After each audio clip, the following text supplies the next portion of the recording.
Well, it's time now for a rundown on some of our Alaska stories for this Monday morning. It is February 27th, 2017, as Fairbanks digs out from yet another snowstorm.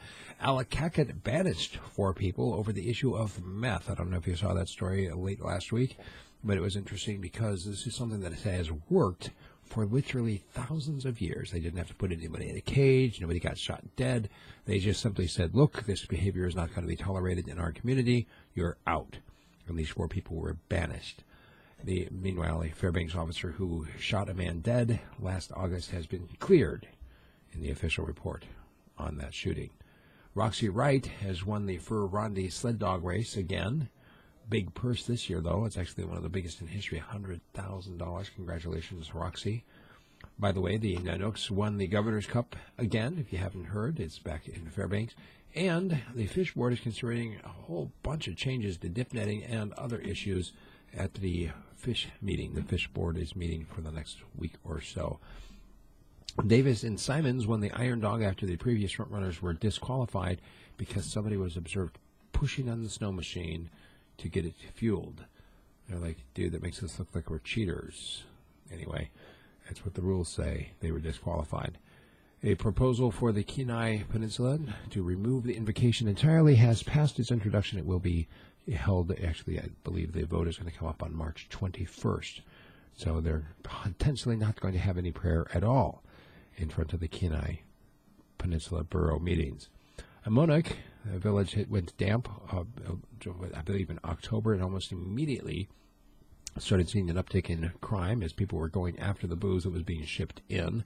Now they're asking for a federal investigation into the issue.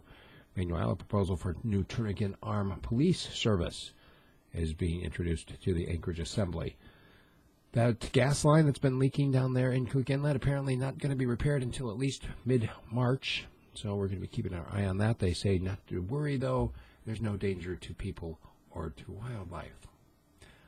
Also, the Trump administration has taken another step toward a lease sale in Cook Inlet. We're talking about actual oil, of course gas as well, but this is something they're not sure how many people are going to be interested in an aging field like that. The game board has rejected the idea of a wolf hunting buffer. But this buffer zone was rejected on a vote of 0-7. And the newest permanent fund bill has been moved forward, which would just take the money, the earnings from the permanent fund, and would set some of it aside to pay out permanent funds, and would set the amount at $1,000. Because obviously the government can be trusted with the permanent fund better than the people. Of course, that also means, I guess, the fund isn't all that permanent. Also, there's a new proposal that would slash the daily expense payments for lawmakers down to a fourth of what they have been getting yearly. And lastly, there's a new business that's going to be making salmon pet treats. I can't say that word. I was calling them salmon treat pets earlier. So salmon pet treats. It's going to be, they think it's going to be a real moneymaker because, of course, everybody loves to feed their dogs salmon treats.